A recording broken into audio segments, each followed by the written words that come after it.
বলেন সুবহানাল্লাহ। মনোযোগ দিতে হবে এই দিকে, মনোযোগ দিয়ে আলোচনা শুনতে হবে। পক্ষান্তরে এই আলোচনা নিজের মধ্যে অ্যাকসেপ্টেড করতে হবে। তৃতীয়ত এই আমলটা নিজের জীবনের সাথে মিলিয়ে আমল করতে হবে।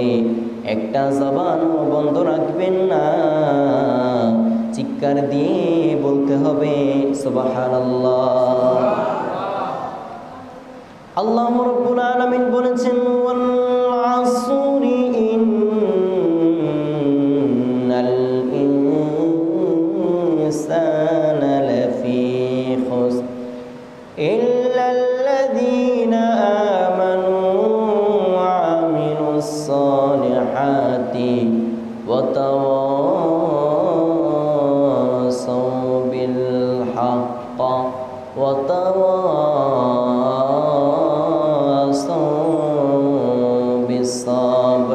সুবহানাল্লাহ।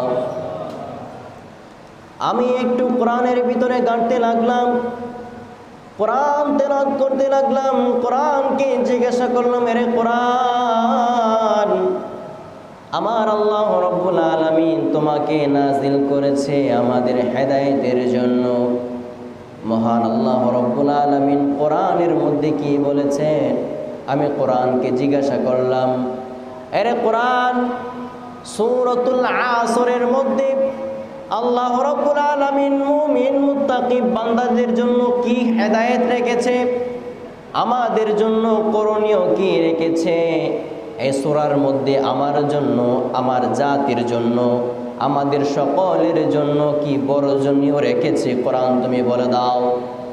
কোরআন বলছে তুমি কি পড়ো না? তুমি আস্তে আস্তে পড়তে লাগো, পড়তে লাগো, পড়তে লাগো। তুমি যেহেতু পড়তে থাকবা, একের পর এক আয়াতকে পড়তে থাকবা, একের পর এক আয়াতের পরে অনুবাদ শিখতে লাগবা, আয়াতের অনুবাদের পরে শান নুজুল পড়বা, শান নুজুলের পরে কোরআনের তাফসীর পড়বা, তাহলেই বুঝতে পারবা মহান রব্বে করিম 30 পারার মধ্যে সূরাতুল আসরের মধ্যে কি হেদায়েতের বাণী রেখেছে। চিৎকার দিয়ে বলেন সুবহানাল্লাহ। আমি আস্তে আস্তে গাড়তে লাগলাম, এ কোরআন তোমাকে আল্লাহ রাব্বুল আলামিন কি বলেছে আমাকে বলে দাও। কোরআনে পড়ে কোরআন বলতেছে তুমি পড়ো আল্লাহ। সুবহানাল্লাহ, আটু জোরে সুবহানাল্লাহ। আল্লাহ রাব্বুল আলামিন বলছে ওয়াল সময়ের কসম কাটলাম, যুগের কসম কাটলাম।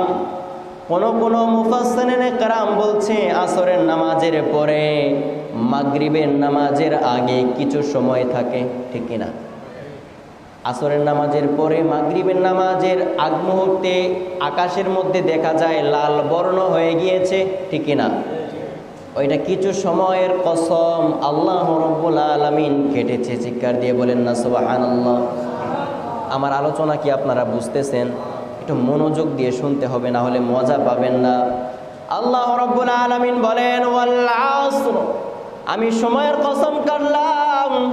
মুফাসসিরিনে কেরাম বলছে, কোন মুহাদ্দিস বলছে, কোন মুফাসসিরিনে কেরাম বলছে আল্লাহ রাব্বুল আলামিন এখানে যোগের কসম কেটেছে। সবচেয়ে গ্রহণযোগ্য মত যেটা, আসরের নামাজের পরে মাগরিবের নামাজের আগ মুহূর্তে আকাশের মধ্যে কিছু লাল বর্ণ দেখা যায়। আমার আল্লাহ রাব্বুল আলামিন ডাক দিয়ে বলেন আসরের নামাজের পরে মাগরিবের নামাজের আগে সেই আকাশের মধ্যে যে লাল বর্ণ দেখা যায়, এই লাল বর্ণের কসম, কিছু সময়ের কসম আমি আল্লাহ রাব্বুল আলামিন কাটলাম। সুবহানাল্লাহ।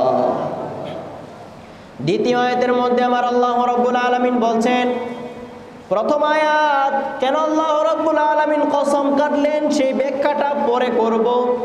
আগে আপনাদেরকে অনুবাদ শোনাইব। কোরআনের তাফসীর 3 ভাবে করা যায়। কোরআন যেহেতু পড়েছি, তাফসীরও করতে পারি, আলহামদুলিল্লাহ। আলহামদুলিল্লাহ, এটা আল্লাহ রাব্বুল আলামিন থেকে বড় একটা পাওনা। কিছু তাফসীর করতে পারি, ছোট্ট মানুষ, তারপরে আল্লাহ রাব্বুল আলামিন তৌফিক কিছুতম দিয়েছে। ওই কিছু সময় থেকে আপনাদেরকে কিছু হেদায়েতের বাণী শোনানোর চেষ্টা করব একটু জোরে বলেন আল্লাহ রাব্বুল আলামিন বলছে ওয়াল আসর, সময়ের কসম। দ্বিতীয় আয়াতের মধ্যে আমার আল্লাহ রাব্বুল আলামিন বলছে ইন্নাল ইনসানা লাফি খুসর। সুবহানাল্লাহ।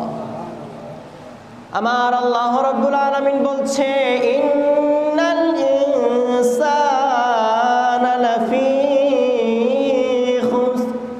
আমার আল্লাহ রাব্বুল আলামিন বলছে সারা পৃথিবীর মধ্যে যতগুলা মানুষ আছে, বাংলাদেশের মধ্যে যদি তাকাও, টেকনাফ হইতে তেতুলিয়া, উত্তর হইতে দক্ষিণ, পূর্ব হইতে পশ্চিম, দুনিয়ার এই প্রান্ত থেকে ওই প্রান্ত যেদিকেই তাকাও, সবগুলা মানুষই হচ্ছে ক্ষতিগ্রস্তের মধ্যে নিপতিত আছে। বলেন সুবহানাল্লাহ।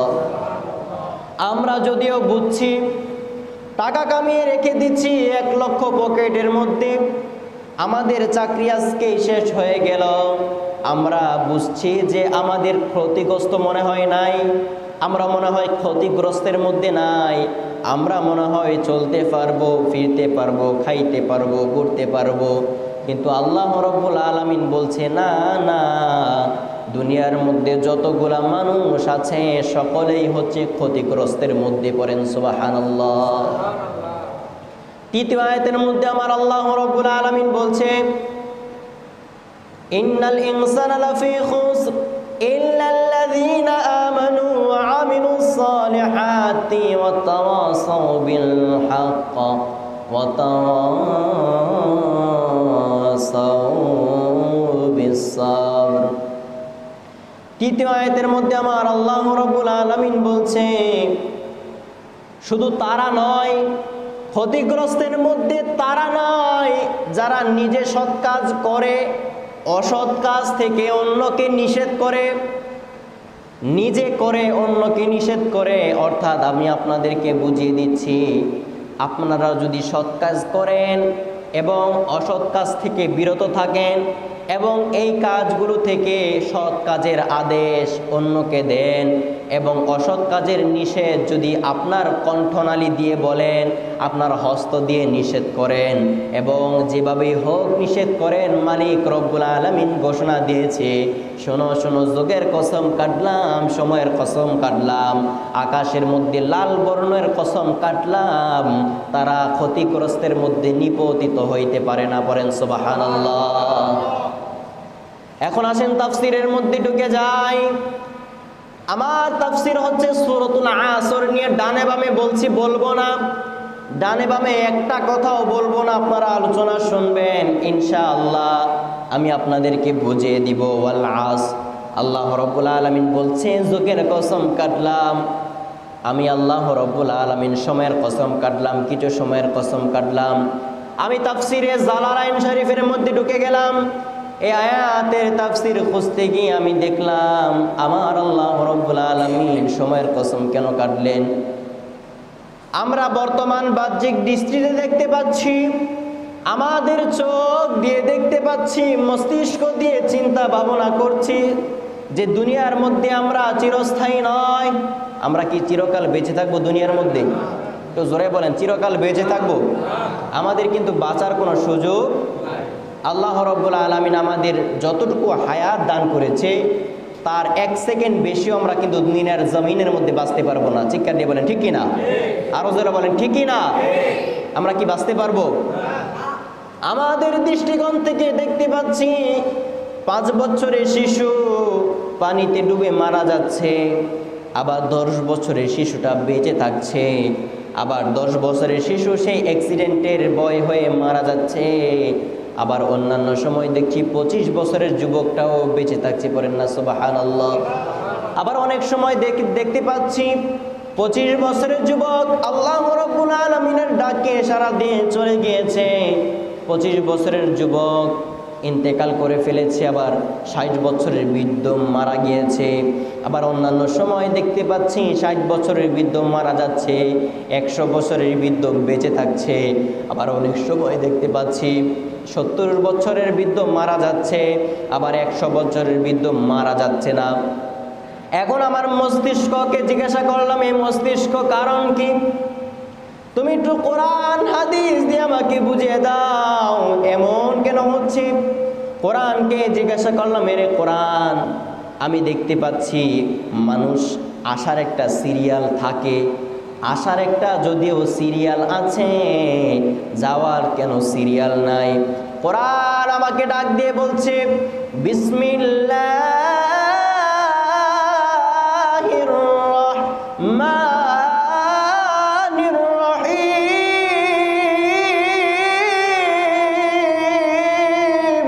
আল্লাহু আকবার।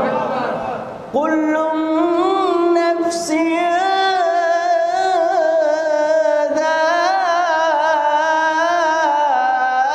যায়িকাতুল মাউত।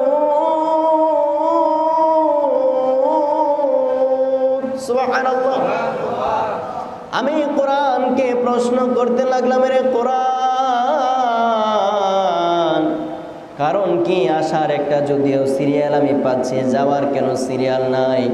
কোরআন মধুর সুরে ডাক দিয়ে বলছে, শোনো, তুমি কি কোরআনকে পড়ো নাই? কোরআন ডাক দিয়ে বলছে, শোনো শোনো শোনো, আল্লাহ রাব্বুল আলামিন এটা লিপিবদ্ধ করে দিয়েছে, আসার যদিও একটা সিরিয়াল মেনটেন থাকবে, যাওয়ার কোনো সিরিয়াল থাকবে না।